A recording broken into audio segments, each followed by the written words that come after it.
Hi everyone, welcome to Soul Quest. This is episode 64. I am Sharon Hudson and I'm delighted to have a guest here with me that I met just recently on Substack. A really amazing community. I think we've both only been on there a few months, right? Yes, Yes, isn't it incredible? I've been on Substack since February. Actually, I think they're from another amazing people from Texas because I'm a yoga therapist, so I followed Yoga with Adrian, and Adrian's producer Chris Sharp actually published newsletters and talk about how he and Adrian started this amazing YouTube journey and about 12 years ago. And that's how I found the Substack. And Chris Sharps are really generous and talk about how he and Adrian was involved in a big independent movie project, but it flopped and he was employed. And it just brought story back from the very beginning when they had nothing, literally, and Wow. then built up this amazing yoga community and the largest yoga channel. And that's how I discovered Wow. Substack and also the amazing people from Texas. Oh, wow. How synchronistic. Yeah. That's so cool. Wow, yeah, I don't even know how my dad would send me articles from Substack, and then I think I knew somebody that wrote, yeah, a spiritual teacher that I knew would write on there, and something just kept telling me to get on there, get on there. I wanted to get off of Facebook more, and gradually Substack, it just seems like everybody's so supportive on there. It's just like you're immediately engrossed in a community. I love it. Yeah, that's how I felt because there's an echo there. So It's okay. I didn't that's hear how it. I felt Substack. It started with Chris Sharp because he's a big YouTube channel producer, but he's very generous and disclosed everything behind the scenes and also the challenges they encountered when they started a YouTube channel, when they had no money, no equipment, no resources. And that's the first time I felt, wow, someone so creative, almost like a big shot YouTube producer, but so generous. Because there are so many people selling, YouTube courses like at a very high prices, but he just only generously shared everything. If you ask him any questions on Substack, he will just reply and answer your questions. And it's almost felt surreal just to meet someone on a social media platform. Yeah, Yeah. that's amazing. Wow, he sounds really cool. So, thanks. Tell us about your childhood. Where did you grow up and what was that like? So I grew up in a third-tier city in mainland China. And my friend said, all my American friends said it's only in China there's a city has more than 10 million people, but no one ever heard of. Yeah, Yes, I never. yeah. So my hometown is called Nanyang. It's literally in the center of China. It's agricultural province, and my grandparents were traditional farmers, and my mom was the eldest out of eight children. Wow. Yeah, so I grew up in a big family. And my mom was the first one in the family went to college. She got her university degree in Chinese literature and then became a lecturer at a local university teaching Chinese Wow. and Chinese literature. Yeah. So it's kind of like sur amazing and also surreal how the life changes within three generations because my grandma was illiterate and Wow. she was a traditional farmer. Yeah. My mom of course, because sort of thanks to the Communist Party, because they were the farmers, they was the poor, so liberated, and she got the opportunity to go to university after Cultural Revolution. And she and my dad got a decent job. And my dad was a public servant. And then I had the opportunity to go to Australia for university and work there for a few years. And now I'm in Hong Kong. Yeah. And talk to you. Wow, It's amazing. English. Yeah. Wow, I'm sure there's so much more to that story with your family and over the generations, what your grandmother, the changes your grandmother saw over there. Wow, I'm sure.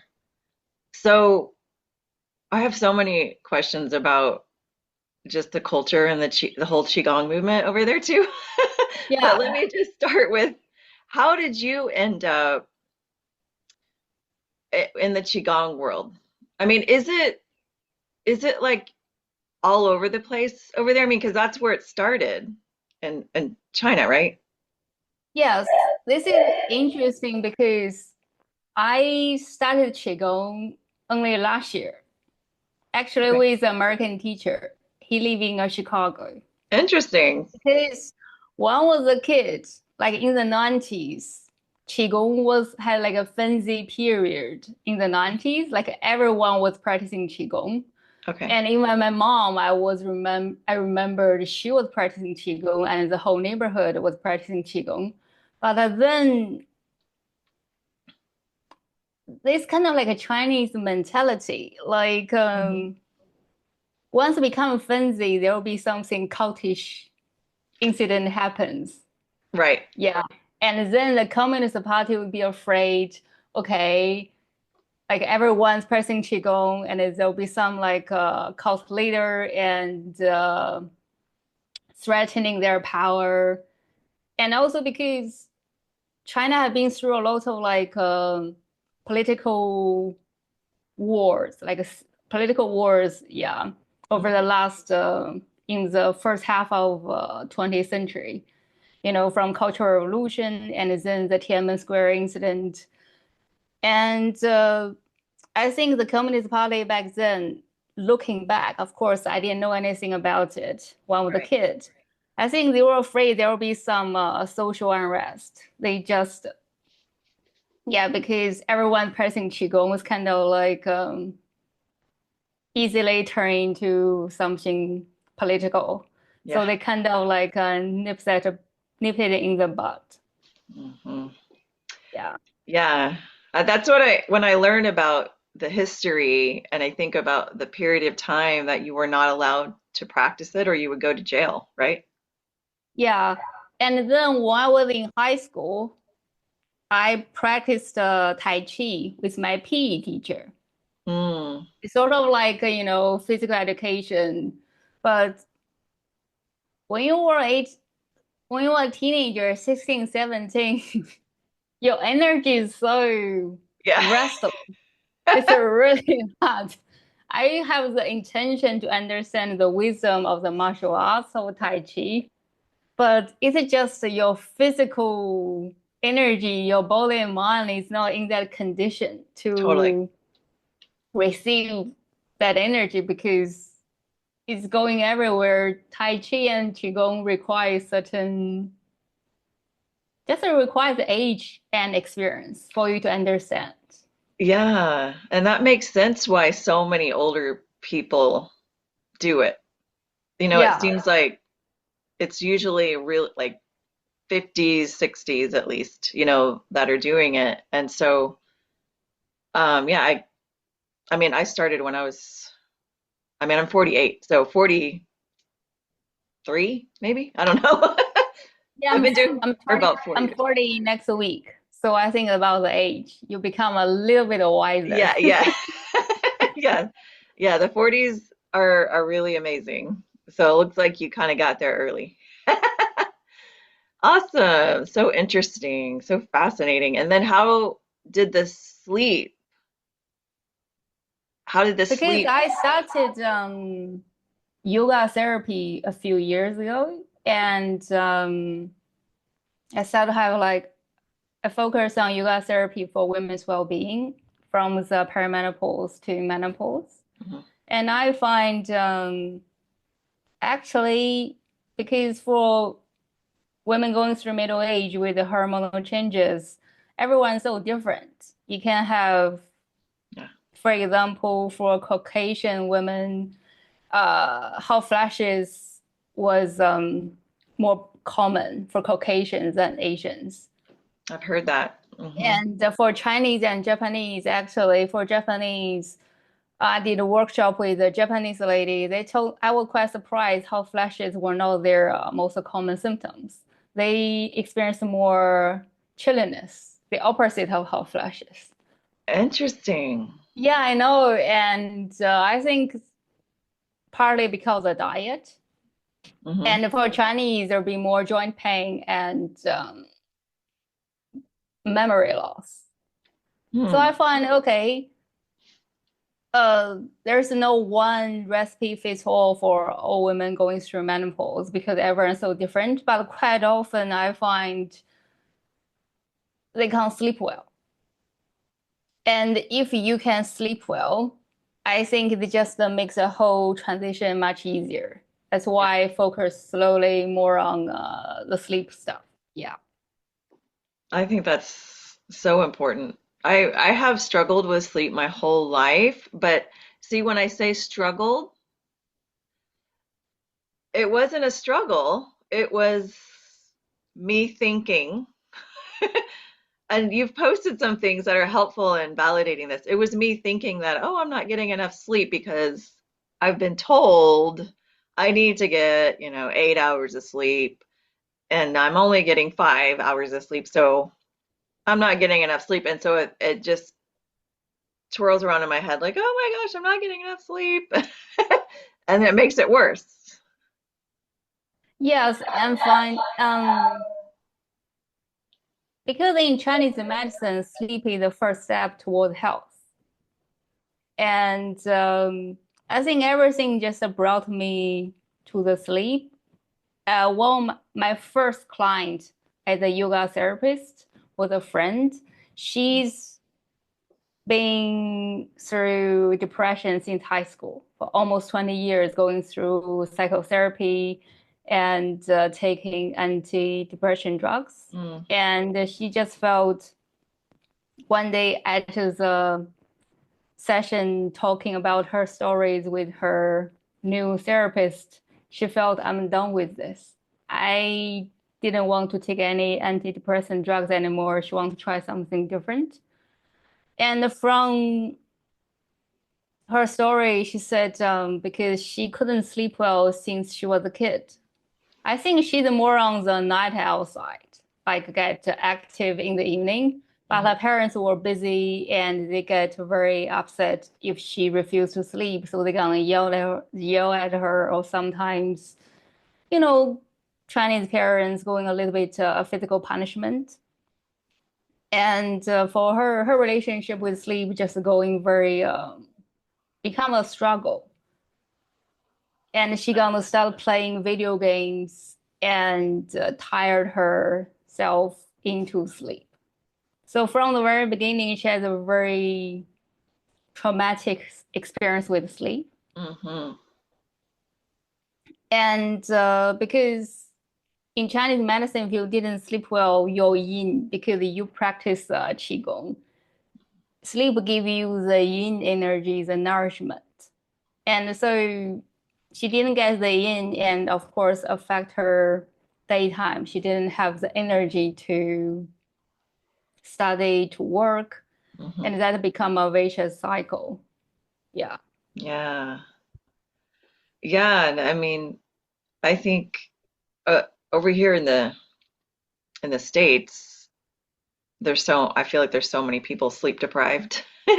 But I like how you post about how like tribes and ancient times. I remember seeing something years ago about how farmers slept, how they would wake up early morning, do what they needed to do, and then go back to sleep. And I thought, that's how I work. Like that's actually what I have to do sometimes because I wake up at 3 or 4 and I'll be up for an hour and then I'll just go back to sleep. And that's how I get my sleep. Um, and it doesn't have to be odd or not normal. It's just my normal. I think before industrialization or like the typical 9 to 5 jobs, people are more free. Yeah. You just get your work done and make a living. And Yeah. of course, you probably live in the villages like my grandparents. And as long as you get your work done and you can make a living, and that's it. There's not so much like a strict schedule to stick to, like 8 hours. And Yeah. And then about, in Europe, is it still a thing to take a nap? the same with China. China is a big nap Oh, country. really? Like, Oh, yeah. okay, good. It's not really a known thing over here because usually people are working, right? But I feel like it's so important. For certain personalities, for certain people, it's important to have that midday break, even if you're not sleeping, but you're just quiet and resting. I think it's so important. And Even if I think you just mentioned something very important because not everyone needs a nap. Like, yeah, not everyone needs it because everyone's so different. But even if you are not a midday napper, it's very important to give yourself some quiet time to just rest your brain, your mind. Even just, during lunchtime, go for a walk or watching yeah, the leaves or like the birds.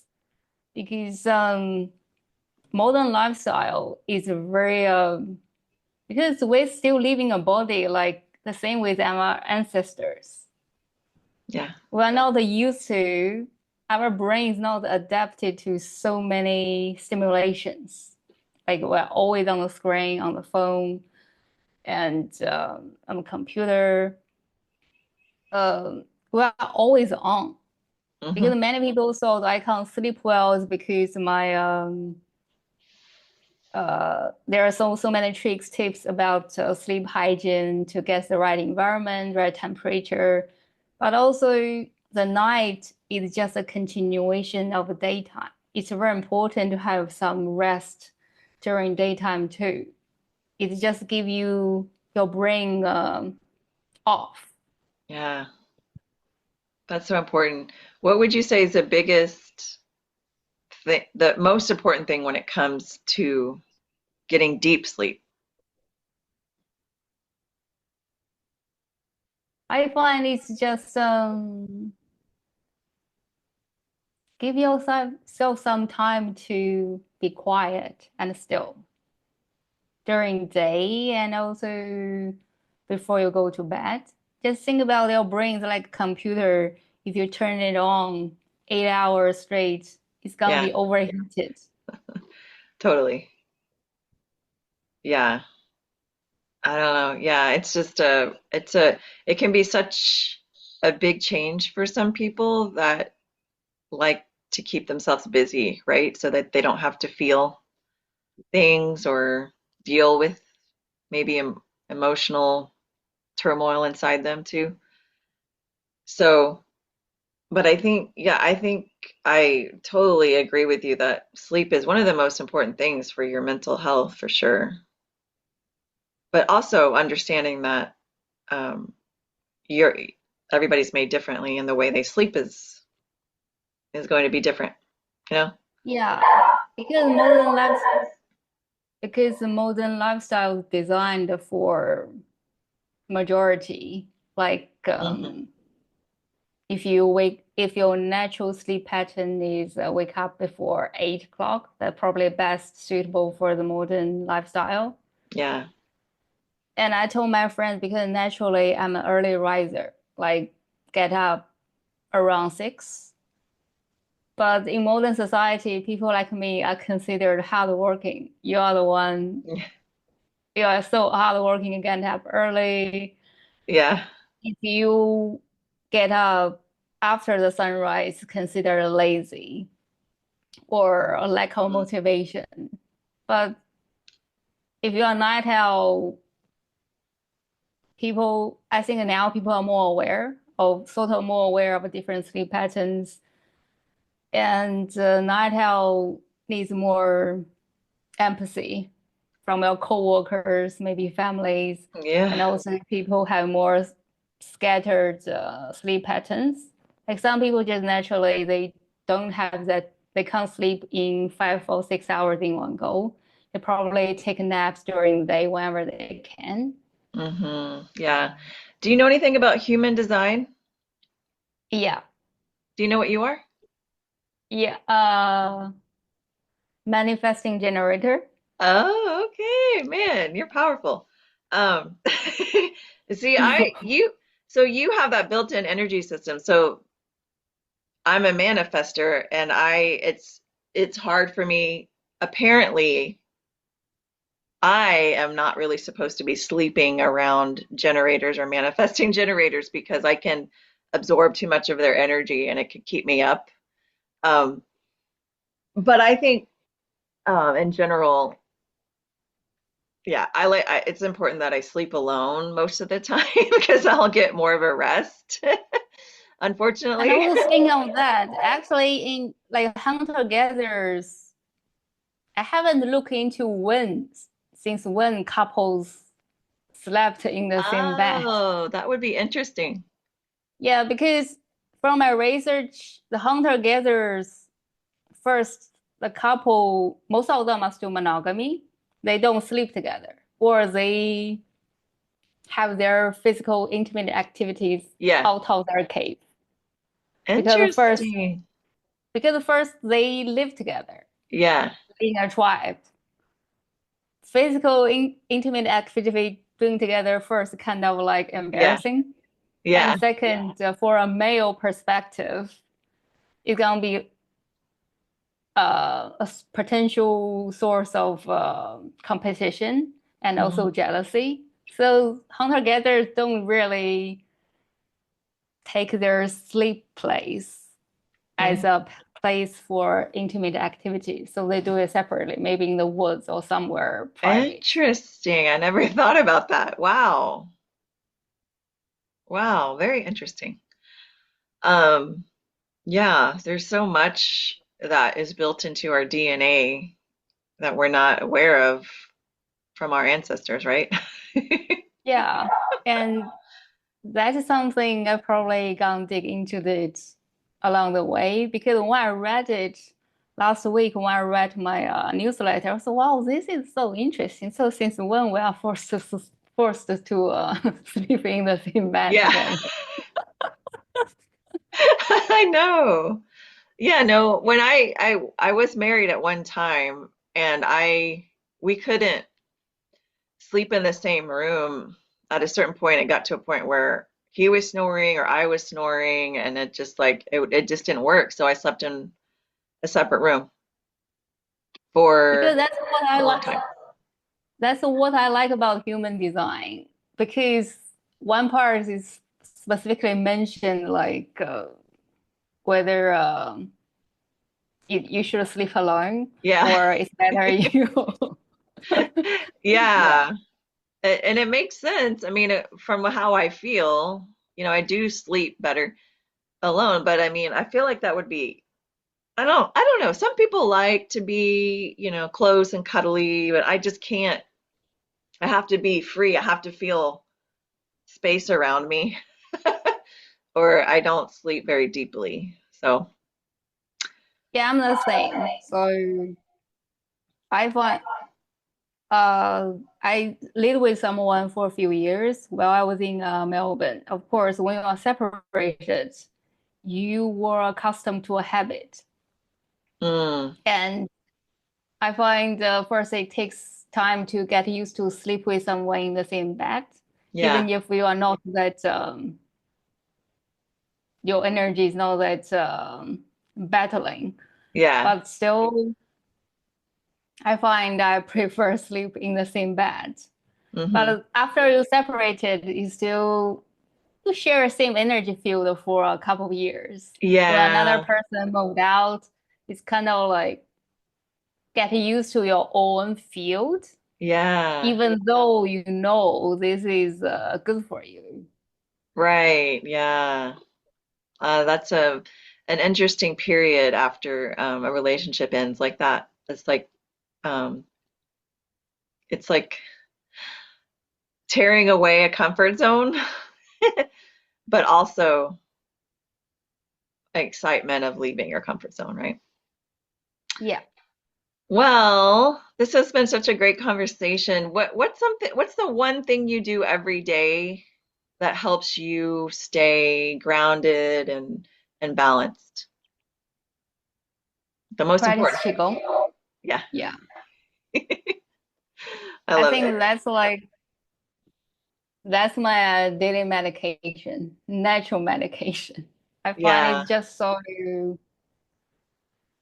grounding because now the world is always full of change. Now it's kind of like more chaotic, and it's very important just bring your attention and energy back to yourself. Yeah. And I find Qigong's particularly good for that. Yes, I agree. I when I found it and I first experienced it, I was like, what have I not, why have I not been doing this my whole life? You know, it just feels amazing. And even the days that you don't feel like doing much, if you force, like I would have to force myself to get up and do a routine. And I'm like, yep, I feel better.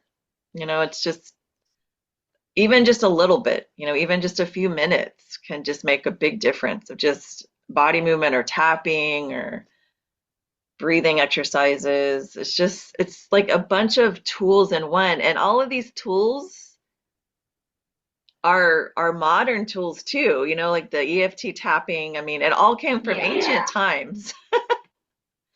And I say that because I'm a heart math, which is a scientific organization that creates tools. You know, have you heard of heart math?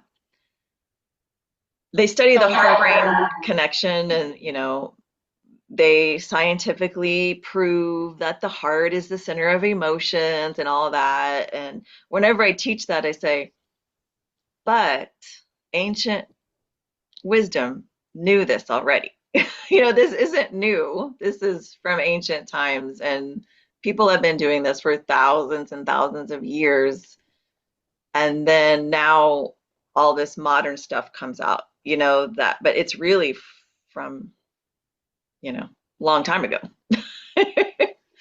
It's fascinating. Well, thank you for spending time with me today. It was really good to get to know you. yes, Where thank you so much for where this. where can the audience find you? You have a YouTube channel, don't you? Yes, I have a YouTube channel. You can find me on Fang Wei Flow.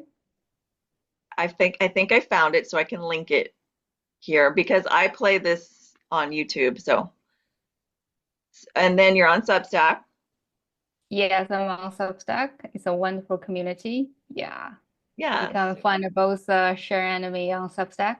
Yeah. Yes. Awesome. I can't wait to watch you grow and see where we'll both be next year.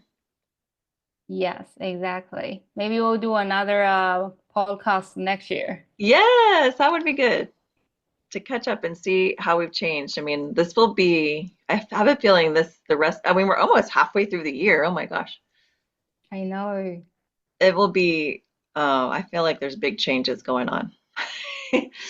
So we'll see. Okay, well, thanks. Have a good evening, and I'm gonna go ahead with my Cheers. morning. Bye. Thank Bye. you.